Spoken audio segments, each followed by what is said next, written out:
Oh, of course. Alright, here we go. This is the October 2nd TNA Impact live review show.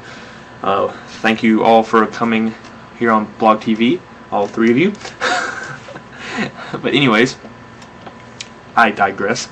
For those of you watching this on YouTube, this will be a recording, so it's not live. But anyways, feel free to leave your comments down there for YouTube, and anybody want to say anything for blogtv, they can say it right there. I might mention something in the video. You never know if you got a question. You never know. I might take questions at the end. I don't know. Okay, to start off the show, we had Angelina Love versus ODB.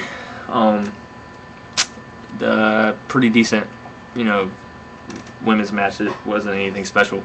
The end saw Love, Angelina Love, get the cheat to win, and that was that. As far as that. I like to say the word "that" for some reason. Anyways, that's the end of that match. That's that. Let me stop saying that. Excuse me for saying that. Okay, then we had the Jarrett promo. It was a nice promo. He got really harsh with Kurt Angle, which was kind of cool to see. I do think, though, that the interview that, if you don't know it, Kurt Angle was caught saying some stuff about TNA in an interview of a United Kingdom newspaper. So if you don't know that, that's what it was. I'm thinking that's fake, or it was planned. So could be wrong there, though. We will see. But good promo by Jarrett. Moving on. Now, if I'm not really gonna touch on the backstage things unless it's something I feel was important. I might throw it in there, but I'm just trying to stick to the matches, the promos, the important, the important stuff, so you get the gist of the show and how I felt about it. Okay, next we have the Motor City Machine Guns versus the Latin American Exchange, and this was a pretty good match. Both these guys can work very well. By the way, this is a Monsters Ball qualifying match. I'm guessing this is the only one in that. I don't understand why they did this, but we will see. What was I gonna say? But it was a good match. LAX gets the win. At the end, they're still teasing the whole Motor City Machine Guns, flicking them off thing. So I don't know where they're going with that. They keep flicking people off, so I don't know. Probably nothing. It's probably going nowhere. But a good match. Motor City Machine Guns probably should have won. Anyways, sorry, I was distracted by something. Moving on, we have a promo that I want to touch on, the whoissuicide.com promo. I think Suicide could be a very cool character. Most people think, for those of you that don't know, that it's going to be Kaz, but if Suicide does end up showing up into the Asylum match at Bound for Glory, it's not going to be Kaz, because Kaz is out for 4 months with an injury. So, kind of hoping he does debut at Bound for Glory, because I want somebody besides Kaz being Suicide. A new character, becoming Suicide. So good promo there. I like that, even though it's kind of a commercial deal promo thing. All right, next we have the X Division title match. Why this was a title match, I do not know. Match pretty much sucked. I will not lie. The match was Sheik Abdul Bashir, aka Davari, versus Jimmy Rave versus Eric Young. Those were the people in the match.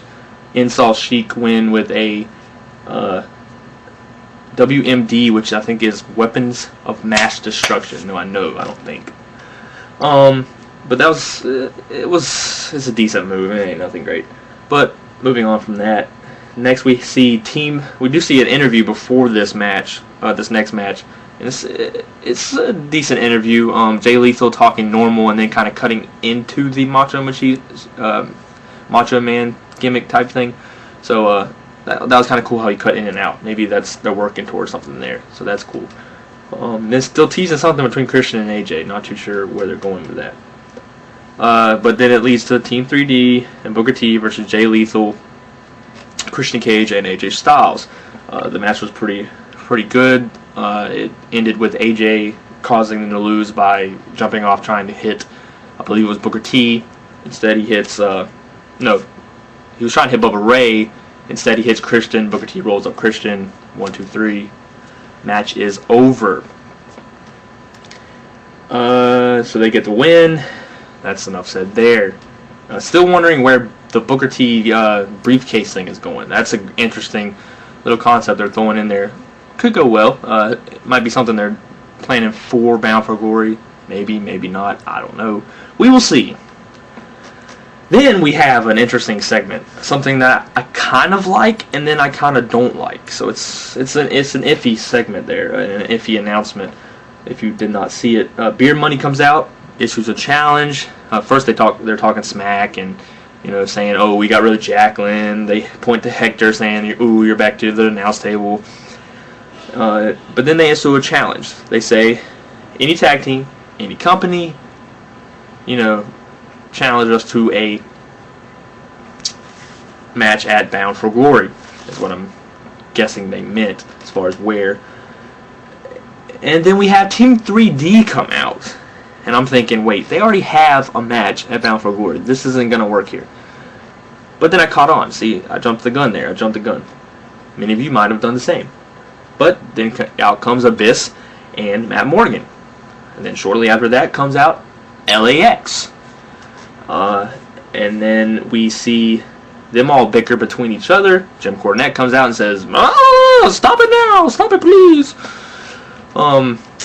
Let's get order in the asylum or impact zone," or whatever he said. And now the Monsters Ball that was between Team 3D, LAX, and Abyss and Matt Morgan is now involving Beer Money, and it is for the TNA World Tag Team Championships, which I like. I really like that, so that's cool. That's a cool thing to see there. All right, moving on. We have the Beautiful People versus ODB and a woman of her choosing. Just to clarify something from earlier in the night, Tracy, or the Knockout Law, said that ODB had to find a partner. It could not be Roxy, it could not be Awesome Kong, and it could not be the Knockouts champion Taylor Wilde.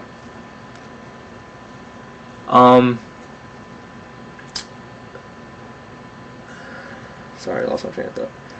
Anyway, so beautiful people come out. ODB comes out. ODB chooses Raka Khan.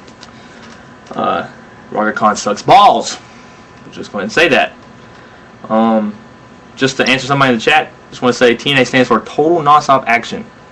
Sorry, YouTube watchers. Okay, anyways.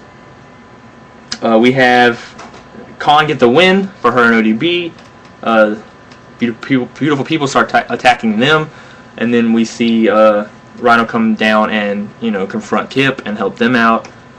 So, there we go.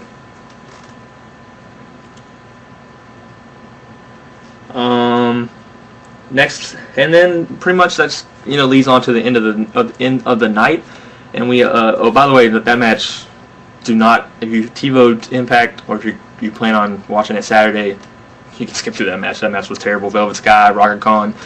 Enough said there. If you know both of them and their in-ring ability, if there is any. Moving on, Mick Foley comes out, makes his debut, and what a debut! And I don't mean that in a good way. He comes out and I don't even know where he's getting. I don't know where he was getting at. He just kept saying shit and throwing stuff out there. He would plug names. He said Edge, Undertaker. He plugged Vince McMahon. And let me just say this. I don't understand why people keep plugging one, Edge, Undertaker, names like that. I believe he said Triple H as well.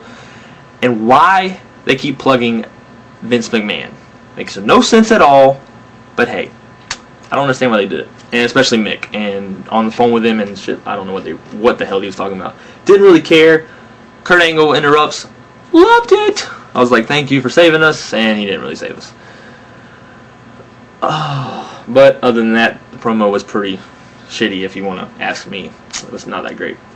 But that's my review of TNA Impact. It was kind of short, but just wanted to get it out there. But that's my review for tonight's Impact. Check it out on the site if you didn't you know, if you want to rewatch it.